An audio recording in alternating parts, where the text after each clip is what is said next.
All right, so you want to have a home birth. That is amazing. I just had my second home birth. I delivered my son about 4 weeks ago, and I figured I would share with you some of the best tips while it's still so fresh on my mind. So the first thing that I really want to highlight when you are planning to have a home birth is to work on your mindset.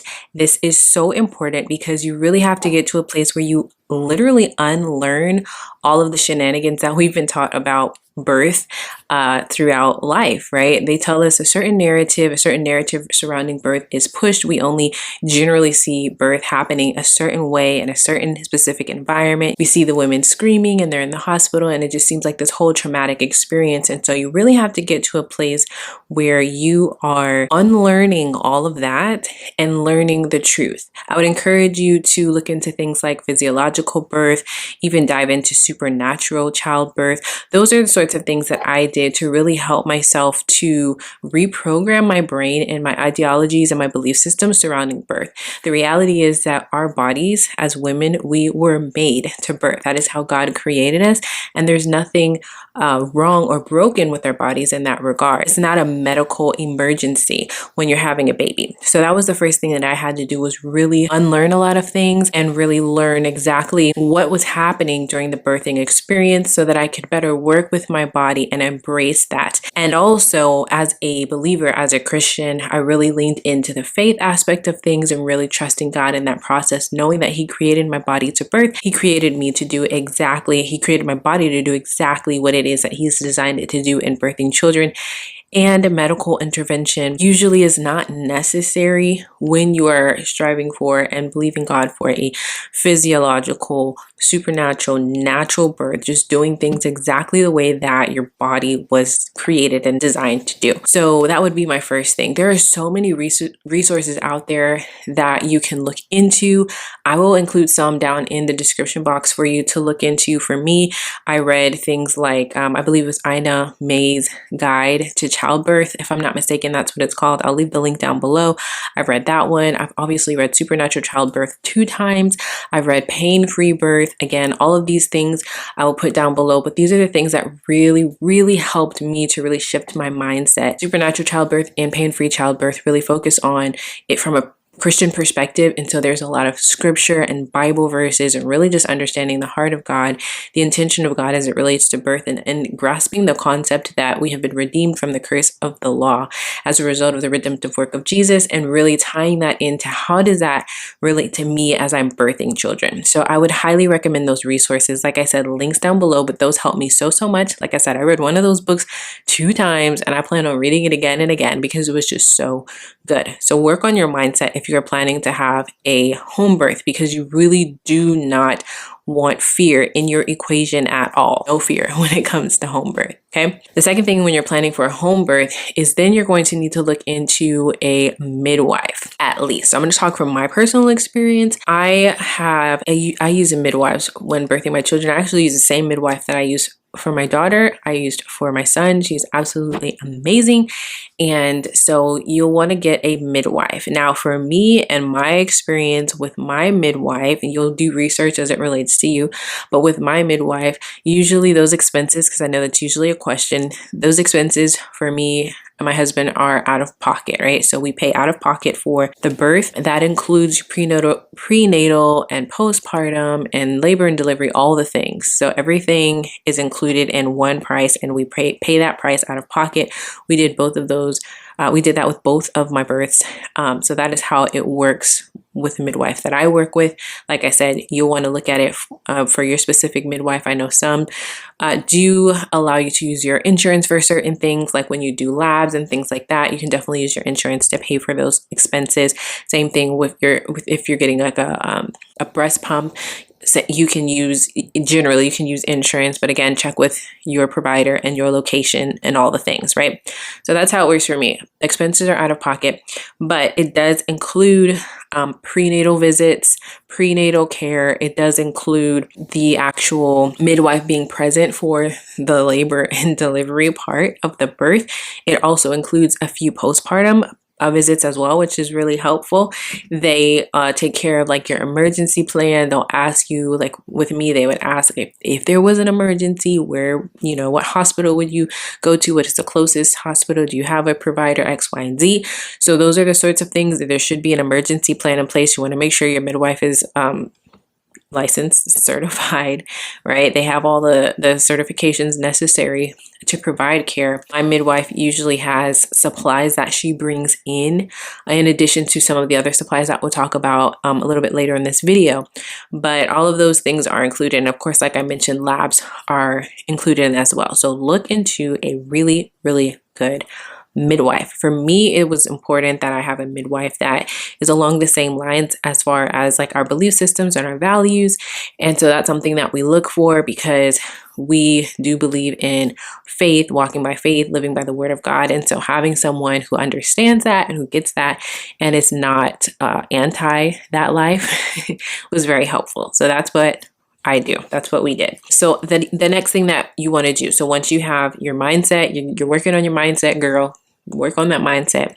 You also want to make sure you're researching midwife. Once you choose your midwife, the third thing that you want to do is to have a birth team. Now, generally, like for me, my birth team obviously included the midwives, right? So on the day of my birth, there were 3 midwives. So there was my primary midwife, and then there was a student midwife who was there, and then there was a third midwife, licensed and certified midwife, who was present. So there were the 3 midwives who were there for me at my birth, in addition to my husband.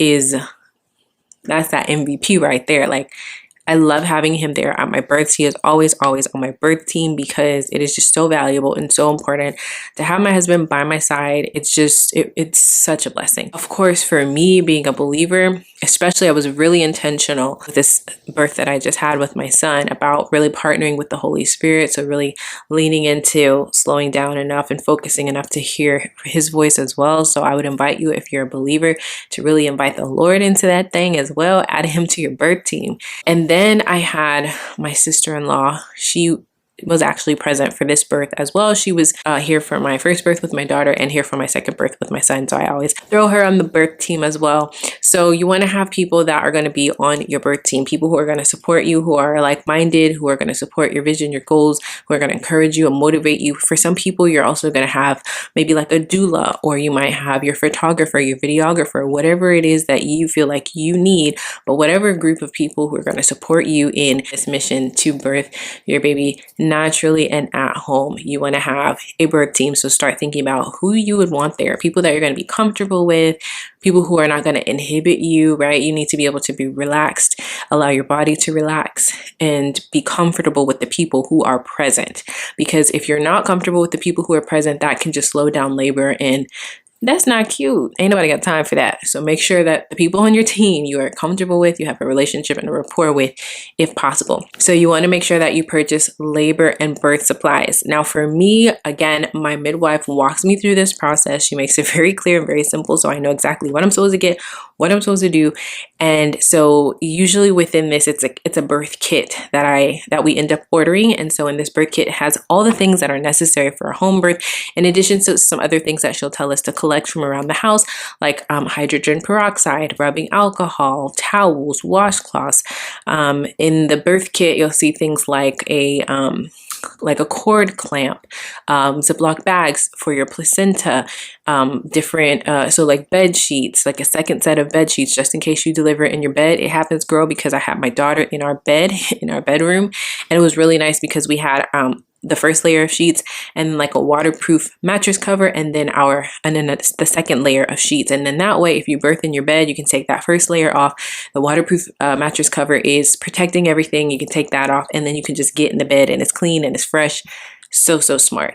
So things like that are included on that list as we're preparing. As far as labor, for the list that I get, it's usually like snacks and things to drink. I generally will have things like body armor and little snack peanuts, or whatever it is, whatever snacks and drinks. Again, you have to go by your provider. Those are the sorts of things.